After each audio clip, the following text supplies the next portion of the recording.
যখন আমি আমার মেয়েকে নিয়ে কোনো খাটের ধারে বা সোফার ধারে বসি, হয়তো খেলার ছলে বসে পড়েছি, একটু পাশে ধার আছে, বালিশ টালিশ দেওয়া নেই, তখন পুকুর ঠিক এইভাবেই গার্ড দিয়ে বসে থাকে।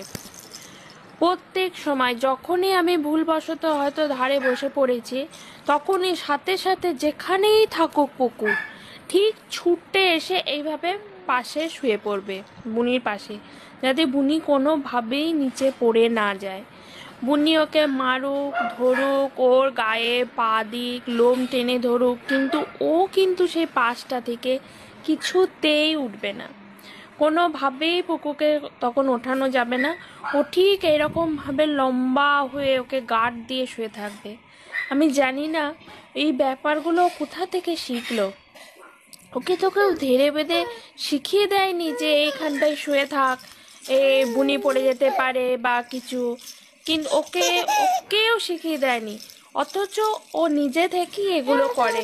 মানে সত্যি ওদের ভালোবাসা দেখে, বা ওদের শুধু ভালোবাসাই নয়, এগুলো মানে নিজেদের মধ্যে কত সচেতনতা, এইটা দেখে না